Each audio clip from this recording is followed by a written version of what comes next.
Hello everybody and welcome to another video, and today we're going to be looking at a band called Icon for Hire. Now I have heard of them before, but I don't think I've actually heard any of their music before. But as usual, did my little bit of research and I found a fair amount.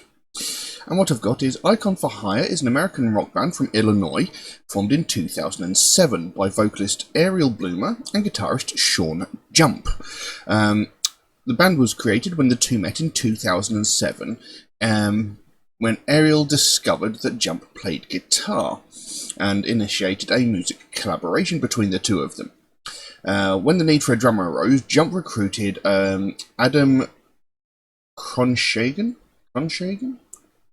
who was an old friend that he had held jam sessions with as a member of the local party scene. The band officially formed in November of that year after bassist Joshua Davis joined. They chose the name Icon for Hire as a satirical comment on the state of the music industry, which, you know, I can see the way that works. The band played their first show in a local club before an audience of family and friends, who gave them a positive reception, as you would expect family and friends would normally do. Ariel was quoted as saying of the performance, "Our passion for our music was there. Whatever we lacked in sound, we made up for with enthusiasm." Over the next 2 years, the band toured throughout the Midwest and released 2 EPs, the self-titled Icon for Hire EP in 2008 and The Grey EP in 2009. And during that same year, Davis left the band. And that's all we've got. Now, the track we're going to be looking at is a track called Under the Knife. I've got some lyrics up here, so we'll see what the song is about as we go through it. So yeah, I'm not sure what to expect from this band. It just says American rock band. So I'm not sure how heavy they're going to be. I'm not sure of what sound to expect at all. So we'll jump to it and see what we've got. So, Under the Knife by Icon for Hire. Let's have a look, see what we've got. This is the song I'm too scared to write, but some of you may need it tonight. Oh, there you were, heart made of glass, fragile little thing, shadow too fast. Tried to pick the pieces up, and that's the way you first got caught. A devil drew you in, you didn't let it show. Didn't want the others to ever have to know that you were getting hooked on up, and all you had to do was cut.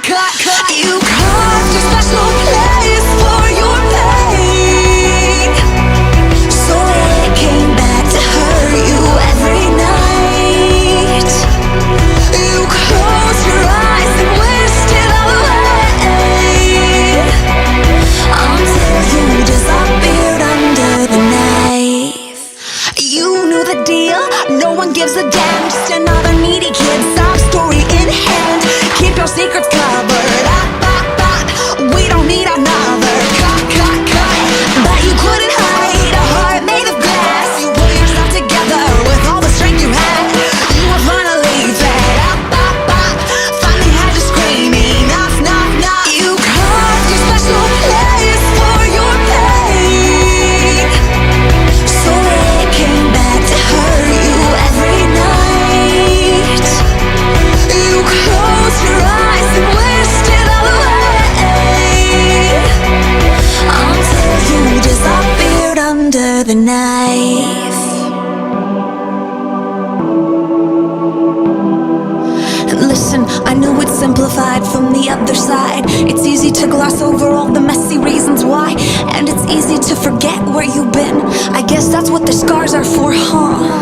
When we were 15, we wouldn't dare let that shit be seen, but now it seems mutilation's gone mainstream. I see you at my shows, scarred up from head to toe, like there's no point even trying not to let it show. Cause we all know emo kids like to hurt themselves. Too many feelings and not enough self-control. And I mean, does this mess with any of the rest of ya? It's an epidemic and we're cool with it, don't question it. But it bothers me, our scars are currency by which we're measured. Like let the record show who let it slip and who held it together. Cutters and burners and honorable mentions, posers who still cut themselves up for the attention. I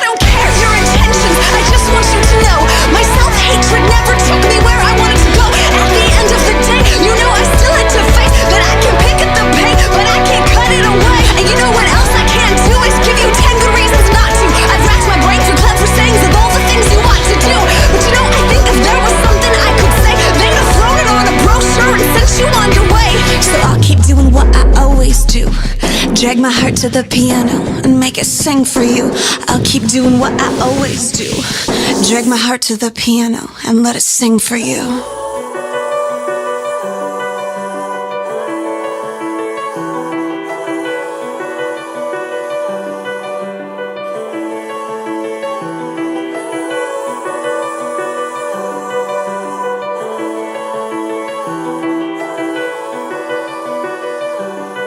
Drag my heart to the piano and let it sing for you.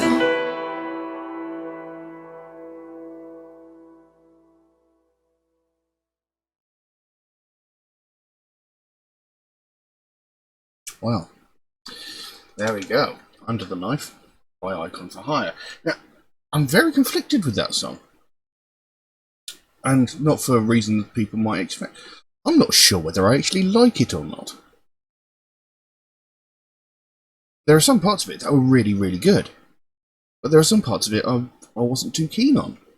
I'm not actually sure if I liked the song or not. I mean, she's got a great voice. She's got a very strong, very powerful voice. And, you know, she's got a lovely sounding voice as well. And, you know, there are parts of the music which sounded really great, but there are other parts of the music which just didn't sound very good at all to me. So I'm very conflicted with that song. This means I will have to revisit them again at some point. As for the actual song itself, it is actually quite a powerful, very strong song. And it's got quite strong meaning to it as well. And it is about self-harm.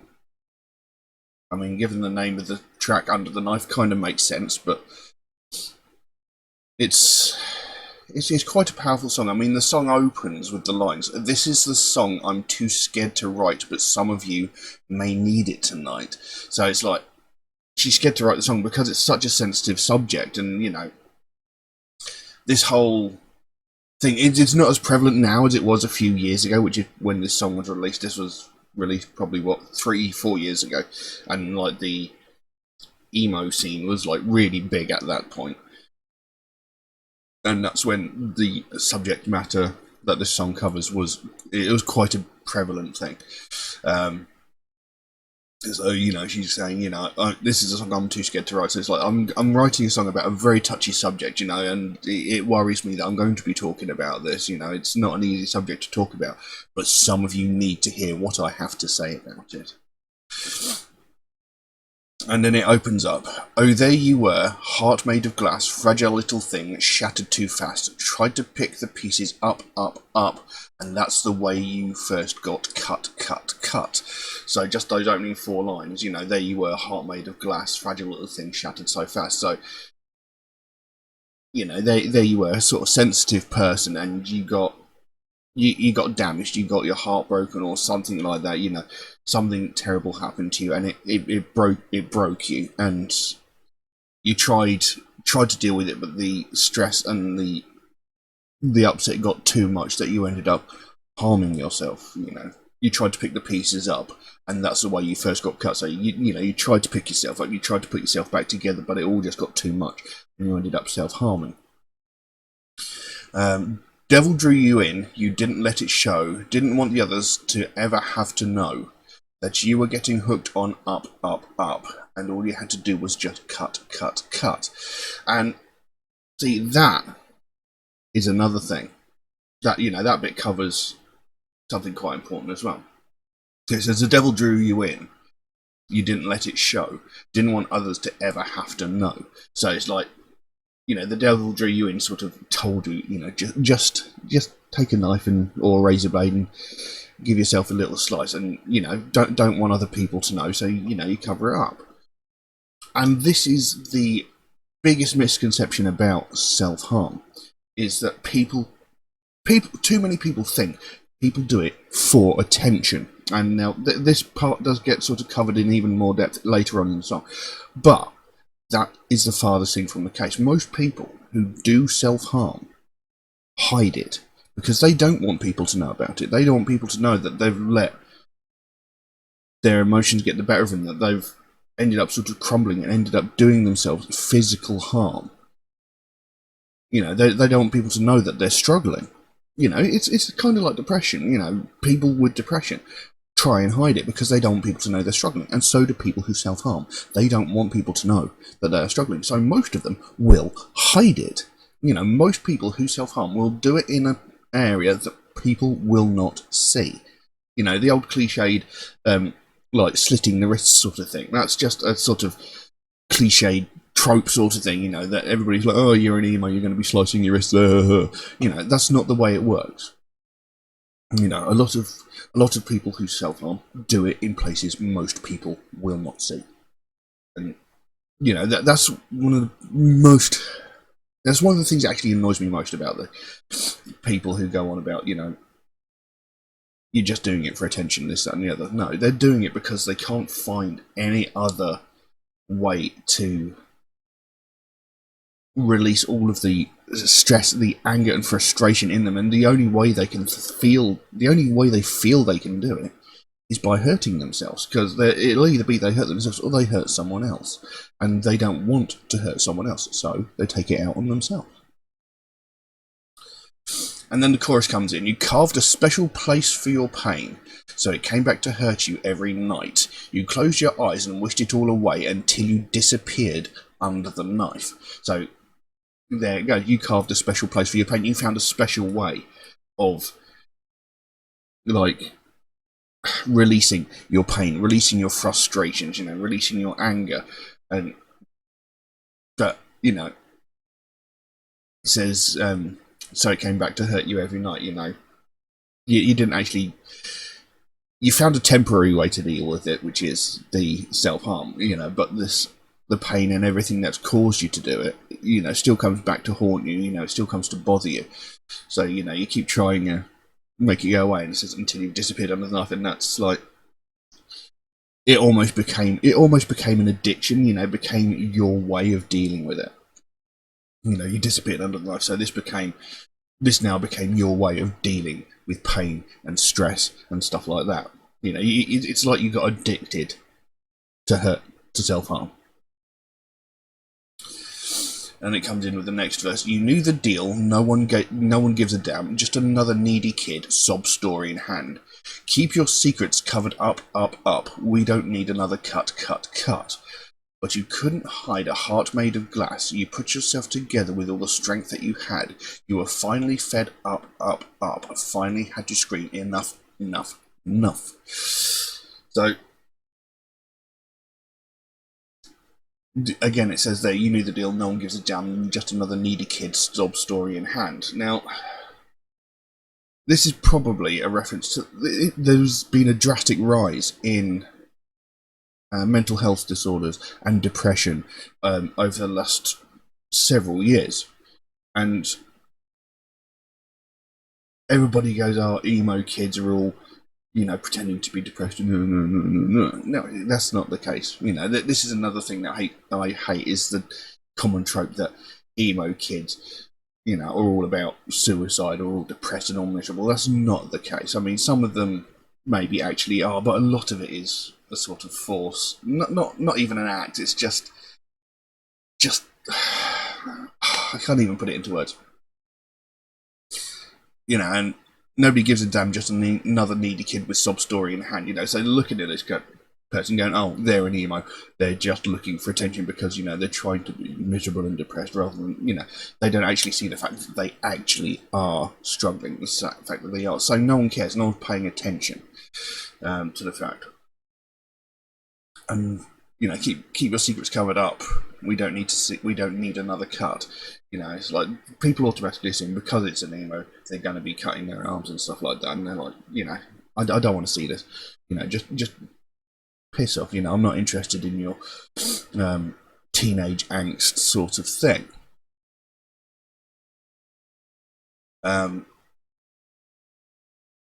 You couldn't hide a heart made of glass. You put yourself together with all strength you had. So, you know, eventually someone's going to see through, you know, that sort of facade that you're putting up, you know, trying to put a brave face on it, and they're going to see that you really are struggling.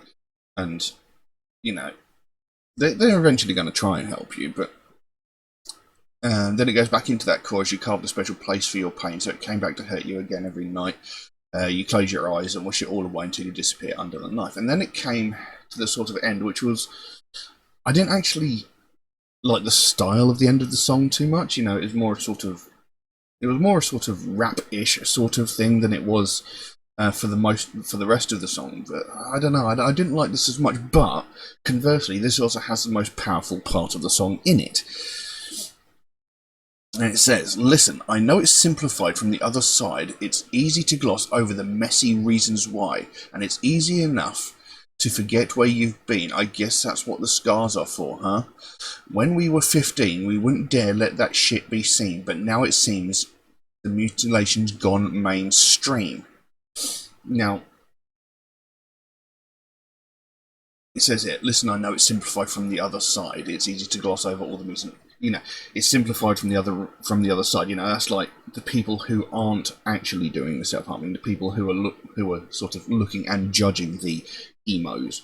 They just simplify. It's like, I'm depressed, slice my wrist. They want to make it as simple as possible. Just to make out that these people that are doing this are just idiots. That's basically what they're trying to do, and they're just skipping over the reasons why this person is like this, why the person might be harming themselves, So, it could be happening for several reasons. This person could have been abused by their parents. They could have been sexually abused by a parent or a relative or a family friend. They could be struggling with depression, not have an outlet, not know how to express themselves and how to talk about it.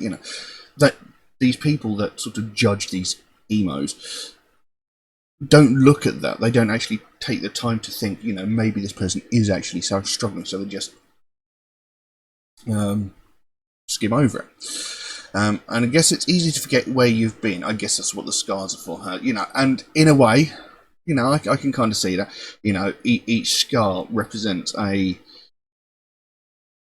point in time where things got too much, and it's almost like it's like a physical memory in a sense. This scar is from when I couldn't do this, or this scar is from when this happened to me, that sort of thing. Now, these couple of lines, these really do get me. It says, when we were 15, we wouldn't dare let that shit be seen, but now it seems mutilation's gone mainstream. Now, those two lines are very, very important. Because when we were 15, we wouldn't dare let that be seen. Like, as I said earlier in the video, when people self-harm themselves, it's because they want to release anger, frustration, that sort of thing. And, in a way that they can control, so they don't end up inadvertently harming anybody or something like that. So they just hurt themselves in the privacy of their own room. They keep it hidden because, that's their thing. They just want the release. They want the... I can't think of the word I'm looking for. They just want this release of pent-up stress, frustration, anger, what have you. So they harm themselves, but that line there, now it seems mutilation's gone mainstream. That's just the way things are now, because as I said earlier, people don't do it for attention, but now people are doing it for attention, or they were at the time. It's like people walking around proudly showing off all these massive scars they have on their arms. They're just sitting there with a bunch of friends slicing their arms open going, look, I'm a goth, I'm an emo, or whatever.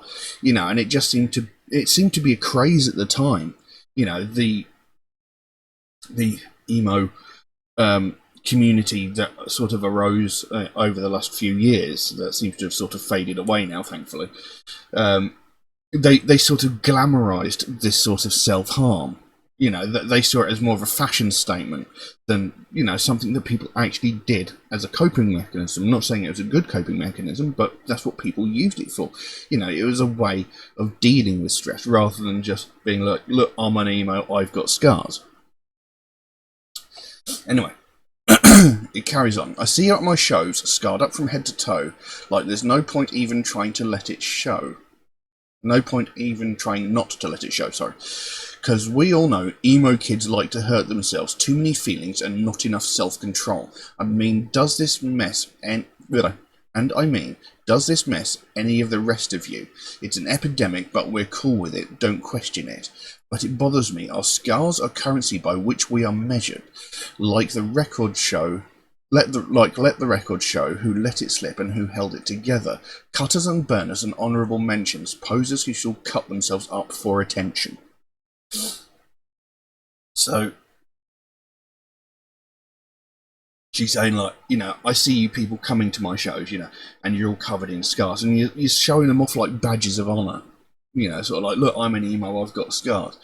And, you know, you're not even trying to hide the fact that you're doing it to yourself. You know, you're just sort of adding fuel to the fire of this common trope that emo kids are all just about cutting themselves and being miserable on purpose. You know, you're just making the stereotype worse by feeding into it. And there's a line there. It's an epidemic, and we're cool with it. Don't question it. You know, it's getting worse. This sort of people self-harming. You know, it's become out of control, and you know, everybody's just sort of going, you know, it's just part of the culture. You know, it's cool. It's not. And it says this, but it bothers me. Our scars are currency by which we're measured. You know, that like I said before, it's like badges of honour. It's sort of like, oh, I'm more depressed than you. Look how many scars I've got. You know, you've only got 3 or 4 scars. I've got 15. You know, people are like using it as badges of honour, and it's just not right. And it says, let the record show who let it slip and who held it together. Cutters and burners and honourable mentions, and posers who cut themselves up for attention. And that last line is the important one. Because, you know, like I said, most people who self-harm do it to relieve stress, and they keep it hidden. They don't want people to know that they're struggling, that they're falling apart. But then there's these other people who do it just because they want people to go, oh my god, are you okay? Are you sure? Can I help you in any way? Would you like to come around to my house? Would you like to talk? Would you like to go out for a drink? You know, people just wanting another person to look at them and go, oh my god, that person is so sad and so upset, I'm going to go and help them. Whereas, you know, the people who actually do self-harm for, I'm not going to say the right reasons, but, you know, for actual reasons, you know, when they're actually struggling, they hide it, they keep it secret, they don't want people to know. Then it carried on. I don't care your intentions, I just want you to know my self-hatred never took me where I wanted to go. And at the end of the day, you know, I still had to face that I can pick at the pain, but I can't cut it away. And you know what else I can't do is give you 10 good reasons not to. I racked my brain for clever sayings of all the things I ought to do, of all the things you ought to do. But you don't know. I think if there was a brochure, if there was something I could say, they'd have thrown it on a brochure and sent you on your way. So I'll keep doing what I always do, drag my heart to the piano and make it sing for you. I'll keep doing what I always do and drag my heart to the piano and let it sing for you. Then the last bit there, drag my heart to the piano and let it sing for you. So she's saying, you know, I don't care, you know, your reasons for doing it.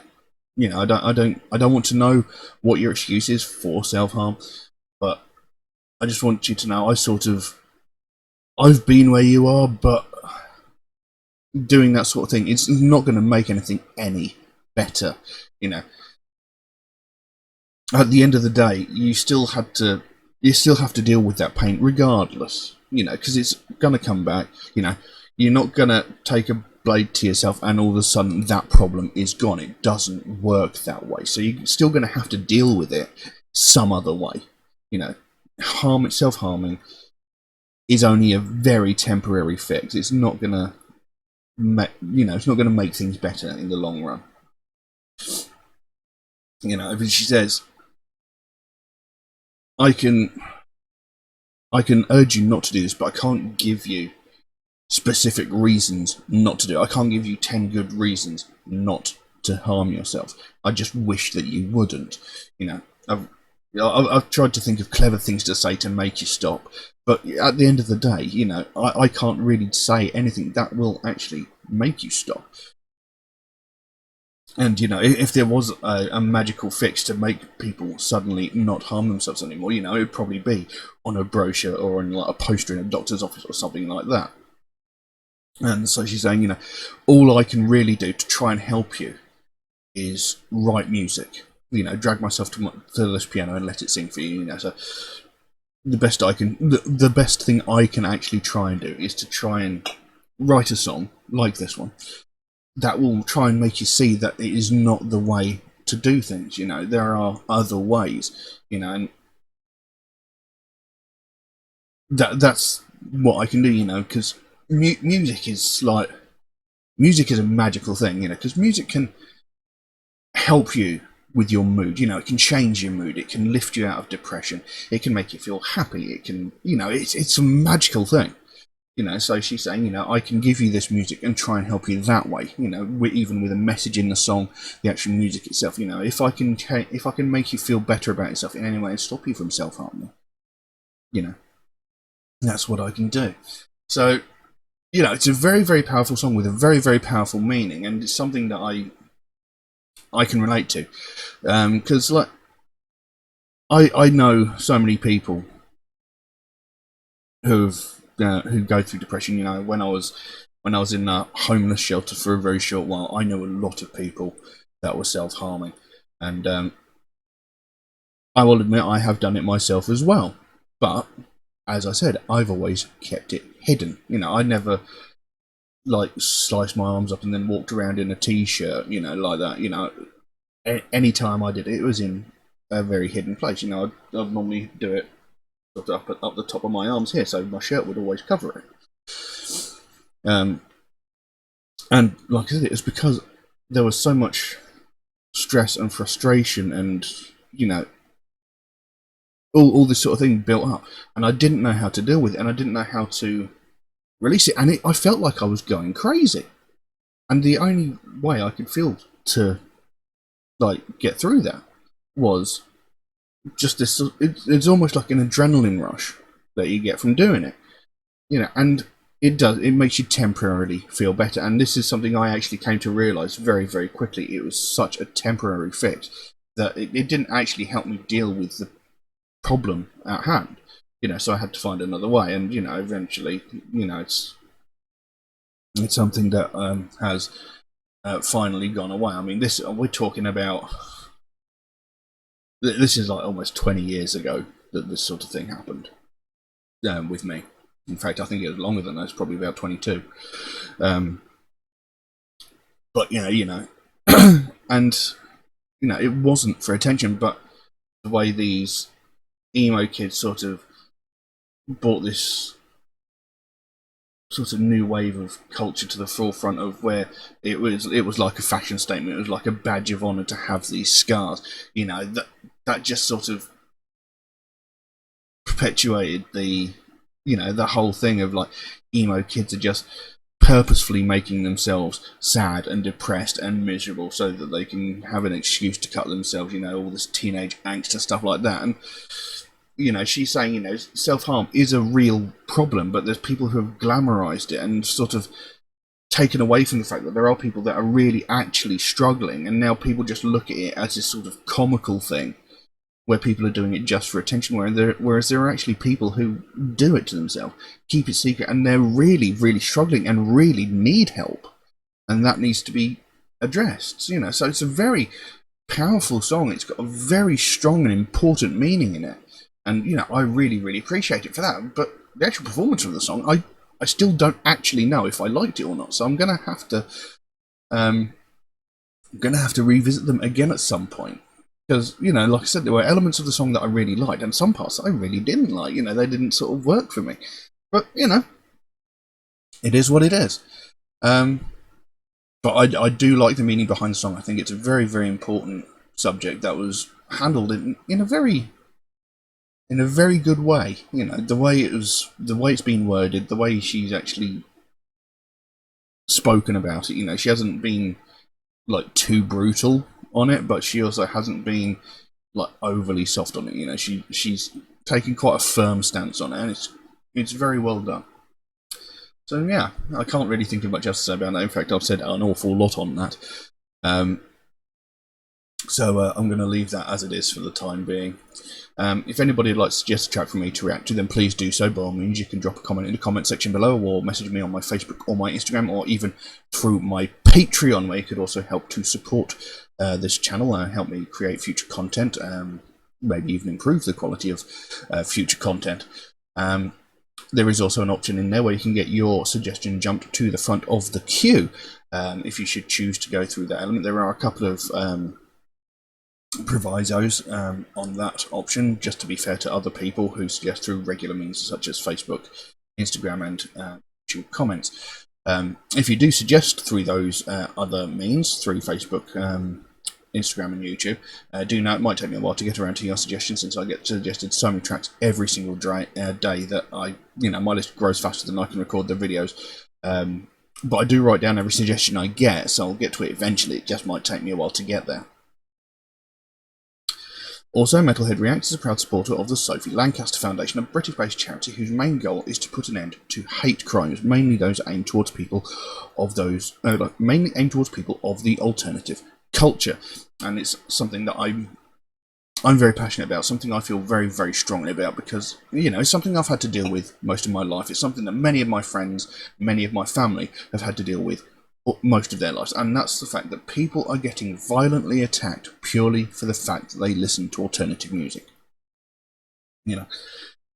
Every day, hundreds and thousands of people around the world are violently attacked just purely because they listen to heavy metal music or alternative music, or because they wear alternative fashion. And largely it just goes unnoticed. No one cares. No one talks about it. Nothing gets done. But these people are getting violently attacked. People are getting hospitalized. People are having bones broken. People are getting stabbed. They're getting serious injuries just because of their taste in music, and no one is doing anything about it because people don't care, and that needs to stop. That needs to change, because every single day we hear about all these other hate crimes like racism, sexism, homophobia, transphobia, ableism, what have you. We hear about all these hate crimes, from the most heinous and violent of these things, like someone getting murdered because of the colour of their skin, or because of their religion, or because of their sexual identity, down to the most petty of these crimes, where entitled Karen is calling the police because a family of colour are having a picnic in a public park. We hear about these every single day. We hear hundreds of these stories every single day, all over various media outlets, through social media or the news or newspapers, if they even exist anymore. But we hear about these every day, but we never hear about these people that are getting violently attacked because of their taste in music. And, people have said to me, it's not a hate crime. It is. It is the definition of a hate crime. A hate crime is attacking someone because you hate something about that person, whether it is their religion, their race, their sexual identity, or their taste in music. If you hate something about someone and you are attacking them, physically and violently beating them for that reason, that is a hate crime. So, it's something that's getting widely ignored, but it's something that needs to be recognised, something needs to be done. And because the last time any of this was spoken about on a wide basis was 12 years ago, when Sophie Lancaster and her boyfriend Rob Melby were violently attacked. They were jumped by a group of people, 5 or 6 people, and viciously beaten, punched, kicked, and had their heads stamped on to such a violent degree that they both ended up in a coma. Now, Rob Melby, he thankfully survived. He was in a coma for maybe a week or so, I can't remember exactly how long. But Sophie Lancaster was in a coma for 13 days. 2 weeks this girl was in a coma before she finally succumbed to her injuries. She was beaten so badly that she died. This girl was murdered because of her taste in music. And that is just ridiculous on the face of it, Just murdering someone because they like different music to you. It's just insane. You don't violently attack someone and beat someone to death because they like a different movie to you, because they like a different TV show. They like How I Met Your Mother, I like Friends, let's beat that guy up because he doesn't like the same show. It doesn't make sense. It's stupid, it's ridiculous. But it's happening when it comes to music. Why? Why is music the trigger point? But, you know, what happened to Sophie Lancaster happened 12 years ago, and that's the last time anything was even said in mainstream media about this happening. But I can guarantee you in the 12 years since that happened, hundreds, if not thousands of people have been attacked in a similar fashion. Violently attacked, brutally beaten, possibly bones broken, possible invasive injuries. But we've not heard a thing about it because no one has died, and that is just sick. It should not take the death of someone for this to get spoken about. You know, and the fact that people are turning a blind eye to the fact that this is happening, it just means that the people perpetrating these crimes are just getting away with it. And we cannot allow that to happen. Because we can't allow what happened to Sophie Lancaster to ever happen again. It should never have happened in the first place. And this is what the Sophie Lancaster Foundation is all about. They want to raise awareness of the fact that this is happening. They want to stop this sort of thing from ever happening again. And they want the people who commit these crimes to know that they're not going to get away with it. You know, that they are going to face the penalties.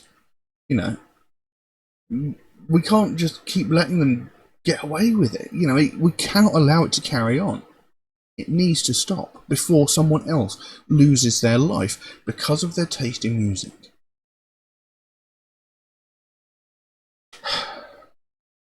If you'd like to find out more about the Sophie Lancaster Foundation, there is a link to their website in the description below. You can go over there, find out what they're working on at the moment, find out what their end goal is, because they can explain it a lot better than I can without going on a mad rant. And if you can help them out in any way, you know, even if it's a small donation through their website or something as simple as one of these Sophie wristbands from their web store. I mean, obviously don't feel obligated to do so, but if you can help them in any small way, the smallest amount can make the biggest difference. And the sooner we get more people talking about this, the sooner we bring more attention to this, the sooner we can help to stamp out prejudice, hatred, and intolerance everywhere. But I'm going to leave that as it is for the time being. Thank you all very, very much for watching. I'll see you again soon. Bye-bye.